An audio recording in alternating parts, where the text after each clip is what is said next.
अस्सलाम वालेकुम स्टूडेंट्स। उम्मीद करता हूँ आप सब खैरियत से होंगे। मैं नैन अकेडमी प्लेटफॉर्म से इंजीनियर एहतशाम आपसे मुखातिब हूँ।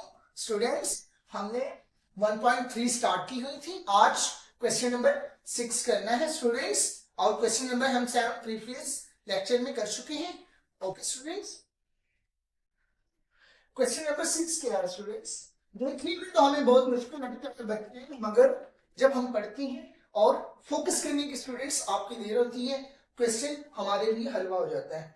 उसने आप भी बुक पकड़ लें, उसने क्वेश्चन में हमें कहा क्या हुआ है। वो कहता है the sum of the ages of the father and son is 72। वो कह रहा है कि एक बाप है और एक उसका बेटा है, अगर उन दोनों की एज को मिलाया जाए तो कितनी एज बनती है? 72। हम लेट कर लेते हैं। जो हमारे पास फादर की एज है वो हमारे पास क्या है? ए स्टूडेंट्स। एंड सन की एज हमारे पास क्या है? बी। तो वो हमें कंडीशन क्या प्रोवाइड करता है? अगर हम फादर और सन की एज को मिलाएं तो हमारे पास 72 एज बनती है। ये हमारे पास हमारी इक्वेशन नंबर 1 आ जाती है स्टूडेंट्स। एंड फर्दर वो क्या कहता है हमसे? कहता है 6 ईयर अगो। वो कहता है 6 साल पहले क्या फादर्स की जो एज थी वो 2 टाइम थी सन से। मतलब स्टूडेंट्स वो कह रहा है, मैं आपको राइट डाउन करके बताता हूं स्टूडेंट्स। वो कहता है 6 साल पहले, मतलब मेरी उम्र 16 साल है। तो स्टूडेंट्स मैं क्या कहूंगा? मेरी 6 साल पहले उम्र क्या थी? 10 साल। स्टूडेंट्स समझते हैं? अगर आप अपनी उम्र देखें और अगर मैं आपसे कहूं आपकी 6 साल पहले उम्र क्या थी, तो आप क्या करेंगे? अपनी एज में से 6 माइनस करेंगे स्टूडेंट्स। इसी तरह हम उनकी 6 साल पहले उम्र निकालने के लिए हम क्या करेंगे? ए में से माइनस उसके फादर की एज में से भी 6 माइनस करेंगे और सन की एज में से भी 6 माइनस करेंगे। और वो क्या कहता है? 6 साल पहले जो वालिद की उम्र थी वो उसके बेटे से दुगना थी। तो मतलब किसकी उम्र दुगना थी हमारे पास? बेटे की। तो 2 से सिंपली मल्टीप्लाई कर देंगे स्टूडेंट्स। स्टूडेंट्स दोबारा देखें, वो कहता है कि 6 साल पीछे अगर हम जाएं, जो उस सन ने मतलब बेटा था उसका, उसकी उम्र कितनी थी? वालिद की उम्र कितनी थी? बेटे की उम्र की दुगना थी। ओके स्टूडेंट्स, तो हम क्या करेंगे? 2 से मल्टीप्लाई कर देंगे। ओके स्टूडेंट्स, ये हमारे पास इसे सिंप्लीफाई करके इक्वेशन नंबर 2 बन जाएगी हमारे पास। 6 ए माइनस 6, जब हम 2 को अंदर मल्टीप्लाई करेंगे 2b माइनस 12। स्टूडेंट्स 2 भी हमारे पास इस साइड पे आ जाएगा और 6 दूसरी साइड पे चला जाएगा। 2 भी प्लस का इधर आके माइनस का हो जाएगा एंड 6 माइनस का है उधर जाके प्लस का हो जाएगा स्टूडेंट्स। तो हमारे पास फाइनल क्या हमारी इक्वेशन बनी? -6। ये इक्वेशन नंबर 2 है स्टूडेंट्स। अब इसमें से अब उसकी लास्ट लाइन रहती है स्टूडेंट्स, और वो कहता है कि what is the age of son 6 साल पहले, मतलब 6 ईयर अगो। मतलब अब जो इन दो इक्वेशन से हमारे पास जो स्टूडेंट बी, मतलब बी हमारे पास सन की एज जो आएगी वो उसकी प्रेजेंट एज होगी एंड उसमें से हम -6 करेंगे तो हमारे पास किसकी एज आ जाएगी? सन की एज आएगी। कौन सी? 6 साल पहले। तो यहां पर हम स्टूडेंट्स इक्वेशन 1 एंड 2 को कंपेयर करेंगे आंसर किसका निकालने के लिए? बी का ओनली। उन्होंने हमें फादर की एज नहीं कहा कि वो कितनी है वो बताएं, हम फादर की एज नहीं बताएंगे, ओनली सन की एज बताएंगे। तो फाइंड हमने क्या करना है? सन की एज को हमने फाइंड करना है स्टूडेंट्स, वो भी 6 ईयर अगो की, मतलब 6 साल पहले। फाइंड करते हैं स्टूडेंट्स हम। हमारे पास ये इक्वेशन 1 है एंड 2 है, तो हम इक्वेशन 1 एंड 2 को सब्ट्रैक्ट करते हैं। मतलब सब्ट्रैक्ट करने से हमारे पास इन दो वेरिएबल में से एक वेरिएबल कट जाता है और एक वेरिएबल की वैल्यू आ जाती है। हमने बी मतलब उसके बेटे की उम्र निकालनी है, तो हमें उसके फादर के वेरिएबल मतलब जो ए था इसको हम कट करेंगे। ये कट किस तरह होगा, इक्वेशन 1 एंड 2 को हम सब्ट्रैक्ट करेंगे। ओके स्टूडेंट्स, किस तरह करेंगे, ए प्लस बी किसके बराबर था हमारे पास, 72 के बराबर था। एंड दूसरी इक्वेशन क्या थी, a minus 2b, a minus 2b is equal to -6। Students subtract करते हैं तो हमारे पास साइन चेंज हो जाएंगे, ये प्लस का है तो ये माइनस का, ये माइनस का है, ये प्लस का, ये माइनस का है, ये प्लस का हो जाएगा। स्टूडेंट्स अब ये देखें प्लस माइनस ये कट गए स्टूडेंट्स, ये प्लस का है ये भी प्लस का है, तो हमारे पास 2b प्लस 1b कितना होता है, 3b। ओके स्टूडेंट्स, 72 में 6 ऐड करेंगे तो हमारे पास 78 आ जाएगा। अब यहां पर हमारे पास 3 मल्टीप्लाई हो रहा है, इधर आकर डिवाइड हो जाएगा सिंपली स्टूडेंट्स। हम कैलकुलेटर को सॉल्व करके देखते हैं आंसर हमारा क्या आता है स्टूडेंट्स। 78 को हम डिवाइड करते हैं 3 से, हमारे पास 26 एज आती है जो कि कितनी है उसको 30, मगर ये एज कौन सी है, प्रेजेंट मौजूदा, मगर उसने एज हमसे कौन सी पूछी थी, 6 साल पहले। अब मेरी एज आज के दौर में 26 है, तो मेरी 6 साल पहले कितनी एज थी, तो मैं 6 माइनस कर दूंगा। क्या करेंगे, फाइंड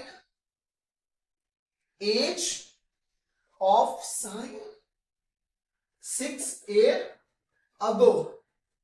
क्या करेंगे हम, 26 में से -6 करेंगे तो हमारे पास एज क्या आएगी students, 20 year old. Okay students, उसके सन की एज क्या होगी हमारे पास, 20 ईयर्स ओल्ड। ये हमारे पास सिंपली क्वेश्चन था। मैं दोबारा आपको एक मरतबा रिपीट करता हूं स्टूडेंट्स ताकि आपको अच्छी तरह समझ आए। स्टूडेंट्स उसने हमें क्वेश्चन में क्या कहा था, वो कहता था एक है वालिद एक है उसका बेटा, ठीक है, उनकी अगर एज को हम प्लस करें तो 72 आता है, ठीक है। अब आपने उसने कहा है कि मेरी बेटी की उम्र निकालनी है, उम्र आपने कैसे निकालनी है, मैं आपको क्वेश्चन थोड़ा सा ट्रिकी करता है वो हमारे लिए। वो कहता है आप पहले तो 6 साल पीछे जाएं, सही 6 साल पीछे हम गए, चलिए किस तरह गए हम 6 साल पीछे, -6 किया, इधर से भी हमने -6 कर दिया, 6 साल पहले गए थे, तो उसका वालिद क्या कहता है, मेरी एज थी मेरे बेटे के दुगना, तो हम उसके बेटे की जो उम्र थी उससे 2 से मल्टीप्लाई कर देते हैं, 2 से मल्टीप्लाई करेंगे उसके वालिद के एज के बराबर हो जाएगा। अब सिंपली इक्वेशन हम सिंप्लीफाई करेंगे, हमारे पास इक्वेशन 1 बन जाएगी, उसको सब्ट्रैक्ट करेंगे तो हमारे पास उसके बेटे की एज आएगी जो कि क्या थी, प्रेजेंट, और हमने फाइंड क्या करनी थी, 6 साल पहले की, तो -6 करेंगे हमारे पास उसकी एज आ गई। ओके स्टूडेंट्स, नेक्स्ट क्वेश्चन की तरफ चलते हैं। ओके स्टूडेंट्स, नेक्स्ट क्वेश्चन है हमारे पास क्वेश्चन नंबर 8, जिसमें स्टूडेंट्स वो क्या कहता है, एक है लड़का जिसका नाम है तैयब, उसकी एनुअल इनकम कितनी है, 9,60,000 स्टूडेंट्स। तो उसमें हमने टैक्स फाइंड करना है और उससे पहले एक टर्मिनोलॉजी यूज होगी है स्टूडेंट्स, वो डिस्कस करते हैं। उसने क्या कहा है, एग्जेम्प्टेड। स्टूडेंट्स ये क्या चीज होती है मैं बताता हूं अभी, अमाउंट उन्होंने हमें कितनी दी है, 1,30,000। स्टूडेंट्स एग्जेम्प्टेड इस तरह समझते हैं, एक क्लास में 40 बच्चे हैं स्टूडेंट्स, उसमें से टीचर 35 को पनिशमेंट देता है और 5 बच्चों को पनिशमेंट नहीं देता, तो हम उनसे कह सकते हैं कि टीचर ने 35 बच्चों को पनिशमेंट दी और 5 बच्चे एग्जेम्प्टेड मतलब बचे हुए हैं, मतलब उन पे उनको सजा नहीं मिली। इसका मतलब यहां पे इस तरह ये हमारे पास लागू होता है। मतलब अब जो हमारे पास तैयब है उसकी एनुअल हमारे पास कितनी इनकम है, हमारे पास 9,60,000 हमारे पास उसकी एनुअल इनकम है। मगर उसमें से गवर्नमेंट कहती है जो आपकी 1,30,000 इनकम है ये एग्जेम्प्टेड, मतलब इस पे आपको हम छूट देते हैं कि इस पे हम टैक्स नहीं लगाएंगे। क्वेश्चन में हमने फाइंड क्या करना है स्टूडेंट्स, टैक्स फाइंड करना है। ओके स्टूडेंट्स, और किस रेट से फाइंड करना है, 0.75% के लिहाज से हमने उसका टैक्स फाइंड करना है। तो हम स्टूडेंट्स अब जानते हैं कि जो हमारे पास 1,30,000 है इस पे टैक्स नहीं लगेगा, तो हम 9,60,000 में से इसको माइनस कर लेते हैं। जो हमारे पास अमाउंट है ना टैक्स के लिए वो हम निकालते हैं। वो किस तरह निकालेंगे, 9,60,000 है उसमें से 1,30,000 को हम निकाल देंगे। वो हमारे, क्योंकि बेसिकली स्टूडेंट्स हमने जो हमारे पास टैक्स है उसके लिए हमने फाइंड करनी है ना रकम, तो इसलिए जो जिसमें छूट गवर्नमेंट ने दे दी है तो हम उसे उसमें से निकाल देंगे। ये स्टूडेंट्स हमने जो हमारे पास जो तैयब की टोटल इनकम थी उसमें से वो इनकम माइनस कर दी जिसपे गवर्नमेंट ने टैक्स नहीं लगाना, तो हम हमारे पास वो रकम आ गई जिसपे टैक्स लगेगा और उसको टैक्स हम फाइंड करेंगे। और किस तरह करेंगे स्टूडेंट्स, एक मिनट लाइन ड्रॉ करते हैं। पहले तो हम समझते हैं स्टूडेंट्स रेट ऑफ टैक्स होता क्या है। ये देखें, ये उन्होंने ये टर्मिनोलॉजी दी हुई है, ये हमारे पास होता क्या है ये चीज।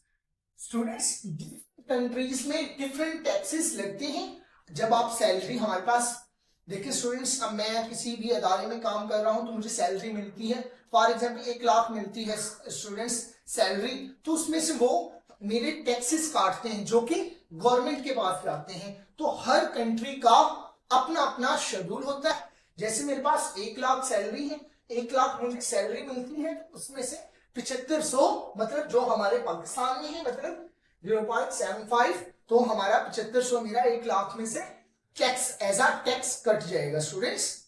इस तरह अब जो उसकी सैलरी कितनी है हमारे पास 9,60,000, तो उसमें से गवर्नमेंट कहती है कि भाई हम आपकी 1,30,000 पे हम कोई टैक्स नहीं लेते, जो उसके अलावा है उसमें टैक्स लेंगे भाई हम। तो हमने भाई जिसपे उन्होंने टैक्स लेना ही नहीं तो हमने उसका टैक्स क्यों फाइंड करना, तो हम 9,60,000 में से इसको 1,30,000 को माइनस कर लेंगे तो हमारे पास वो रकम आ जाएगी जिसपे उन्होंने भाई गवर्नमेंट कहती है जिसपे हमने टैक्स लेना है। और कितना टैक्स लेना है भाई, गवर्नमेंट कह रही है कि 0.75% भाई टैक्स लेंगे हम। अब इसे फाइंड किस तरह करेंगे, हम टैक्स लिखेंगे भाई, टैक्स देखते हैं कितना आता है हमारे पास। तो वैल्यू क्या है हमारे पास 8,30,000 रुपए हमारे पास है, तो हम लिखते हैं 8,30,000 मल्टीप्लाई किससे करेंगे, टैक्स की जो वैल्यू है 0.75, कितना टैक्स ले रही है वो 0.75%। ओके, अब स्टूडेंट्स परसेंट का आपको पता है इसका मतलब होता है ये इक्वल होता है 1/100 के। तो जब हम कहीं भी परसेंटेज को खत्म करते हैं उसकी जगह लिखते हैं 1/100 स्टूडेंट्स। हम लिख लेते हैं, सिंपली काम है, बच्चे तो बड़े रहीन है हमारे, साथ साथ नोट डाउन किया करें ताकि आपको समझ आए। इंशाल्लाह आप ही हमारे फ्यूचर के टॉपर्स होंगे। ये हम परसेंटेज की जगह हम क्या लिखेंगे 1/100। तो स्टूडेंट्स ये देखें 20 से 20 कैंसिल नहीं होंगे स्टूडेंट्स, हमारे पास हो गए भाई रहीन है हमारे स्टूडेंट्स। देखिए ये हमारे पास 8,300 रिमेनिंग, मल्टीप्लाई किससे करेंगे हम 0.5 से।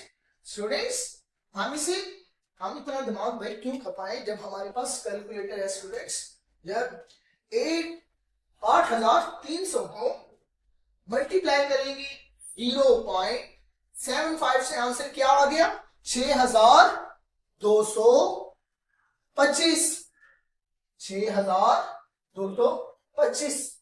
ये हमारे पास टैक्स है जो कि गवर्नमेंट उसकी तनख्वाह से लेगी, जो कि उसकी है 8,30,000। ओके स्टूडेंट्स, ये हमारे पास इसका आंसर है। स्टूडेंट्स एक और बात आप गौर करते रहे, क्योंकि हमारे पास हम पाकिस्तानी करेंसी में बात करें स्टूडेंट्स, उन्होंने उधर हमें ये हमारे पास मेंशन किया हुआ है। इसका मतलब क्या होता है स्टूडेंट्स, रुपीस। और RS आप कहीं भी देखेंगे तो इसका मतलब क्या होगा, पाकिस्तानी करेंसी। अगर हम इस तरह देखेंगे तो इसका मतलब क्या होगा, US डॉलर। तो हर मुल्क की अपनी अपनी करेंसी होती है स्टूडेंट्स। तो हम इधर मेंशन कर देंगे, तो हमारे पास टैक्स आया है वो कितना आया है हमारे पास 6,225। इस तरह आंसर में आप मेंशन कीजिएगा, क्योंकि जो एग्जामिनर होता है। ओके स्टूडेंट्स, हमने रुपीस मेंशन कर दिया और एग्जामिनर पे अच्छा इंप्रेशन पड़ता है अगर हम रुपीस को मेंशन कर देते हैं। तो हम सारी जगह मतलब ये है इधर मेंशन कर देंगे, आप भी मेंशन कीजिएगा ताकि आपको ज्यादा से ज्यादा नंबर मिल सके। हमारी भी यही कोशिश होती है आप हमारे बच्चे, ताकि आप ज्यादा से ज्यादा नंबर गेन सकें। स्टूडेंट अब लास्ट क्वेश्चन की तरफ हम चलते हैं। ओके स्टूडेंट्स, हम इस साइड एक्सरसाइज और चैप्टर की लास्ट एक्सरसाइज है जिसका लास्ट क्वेश्चन करते हैं, जो कि बहुत इंटरेस्टिंग है स्टूडेंट्स, आपने बहुत गौर से देखना है। स्टूडेंट्स इसमें वो कहता है find the mark compound markup price. उन्होंने एक चीज की हमें दी हुई है 3,75,000 और ये कितने ईयर के लिए है, 1 साल के लिए, और उसमें मार्कअप रेट हमारे पास कितना लगेगा 14%। स्टूडेंट्स आपको लग रहा होगा सर पता नहीं क्या क्या बोल गए, हमें तो समझ ही नहीं आई। स्टूडेंट्स जब मैं हूं यहाँ पर तो आपको क्यों परेशान होने की जरूरत है। हमारे पास इनिशियल प्राइस क्या होती है, क्या है हमारे पास, मैं समझाता हूँ, बस एक मिनट पर डाटा लिख लूं मैं। 3,75,000 हमारे पास और रेट हमारे पास मेंशन है और ईयर भी हमारे पास मेंशन है। ओके स्टूडेंट्स, अब ये देखें स्टूडेंट्स, हमारे पास कंपाउंड मार्कअप होता क्या है स्टूडेंट्स। अब देखिए स्टूडेंट्स, हम साबुन तो हम यूज करते होंगे स्टूडेंट्स, तो अब डेटॉल हम लाइफबॉय की बात करते हैं। जब एक दुकानदार लाइफबॉय लेकर आता है तो उसे पीछे से 100 रुपए की मिलती है, मगर जब हम लाइफबॉय का पैकेट उठा के देखते हैं तो उस पर 110 115 हमारे पास प्राइस लिखी होती है।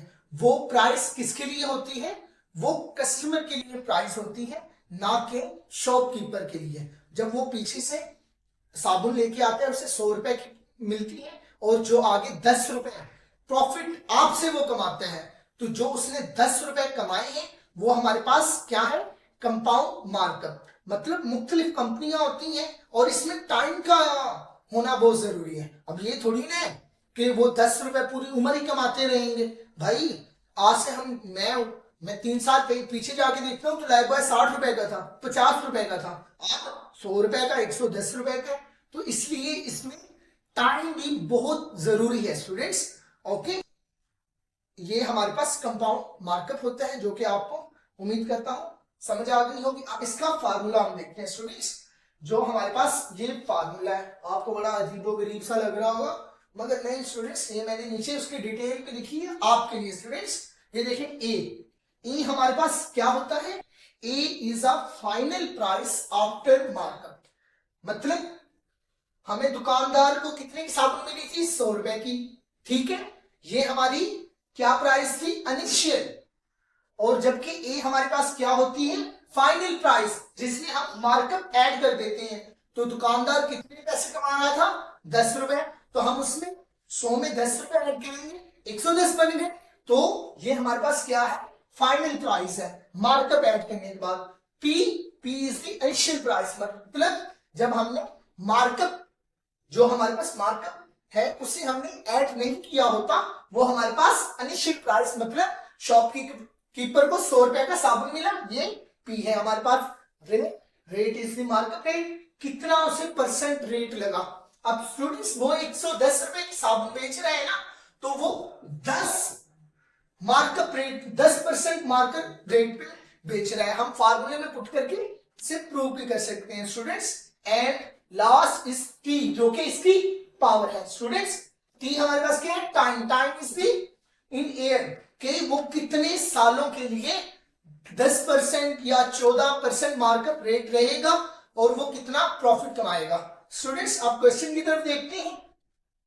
क्वेश्चन में स्टूडेंट्स उन्होंने हमें एक चीज की प्राइस बताई हुई है। क्या प्राइस है, 3,75,000 उन्होंने प्राइस हमें बताई है और वो कहते हैं इसका जो कंपाउंड मार्कअप है वो फाइंड करना है। ठीक है स्टूडेंट्स, वो फाइंड, और इसमें कंपाउंड रेट क्या लगेगा, मार्कअप रेट 14% लगेगा।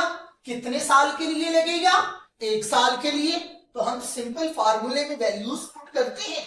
अब हमारे पास ए फाइंड करना है हमने, और पी हमारे पास गिवन है, क्या है, 3,75,000 स्टूडेंट्स, और ब्रैकेट में 1 एज इट इज आएगा, plus B as it is, और हमारे पास क्या है 14%। Okay students, 14%।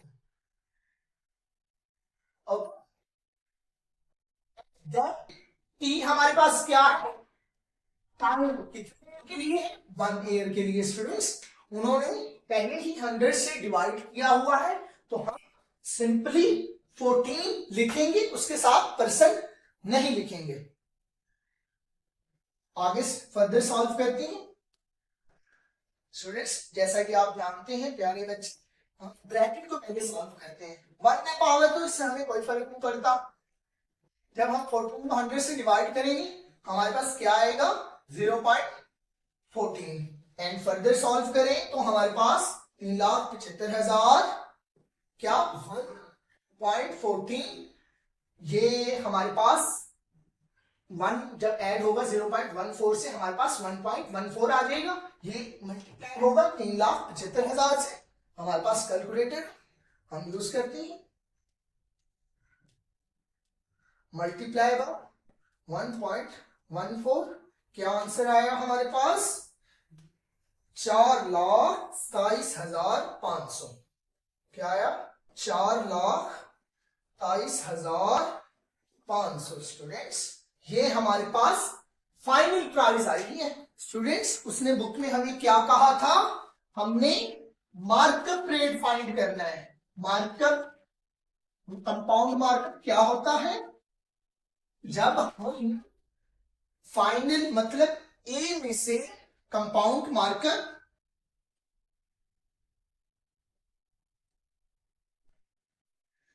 ए में से मतलब जो हमारे पास फाइनल जो आई है उसे माइनस करते हैं इनिशियल मतलब पी में से।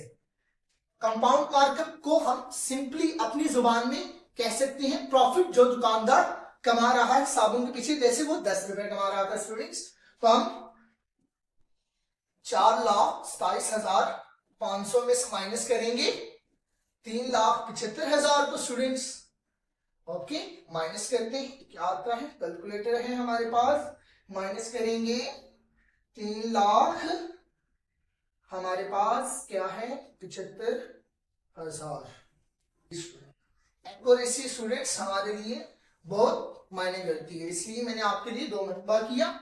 ये हमारे पास कंपाउंड मार्कअप जो कि हमने अपने लास्ट क्वेश्चन में फाइंड करना था। उम्मीद करता हूं आपको समझ आई होगी स्टूडेंट्स। हमारा मोटिव आपको समझाना है स्टूडेंट्स। अगर आपको समझ नहीं आती ये हमारी नाकामी है, आप कमेंट सेक्शन में हमें बताया करें ताकि आप जैसे बच्चों को हम आपकी प्रॉब्लम सॉल्व करने की कोशिश करें। हमारी हौसला अफजाई के लिए आप चैनल को सब्सक्राइब किया करें, ये आपकी तरफ से प्यार होता है स्टूडेंट्स। ओके उम्मीद करता हूं मिलते हैं नेक्स्ट लेक्चर में। अल्लाह हाफिज।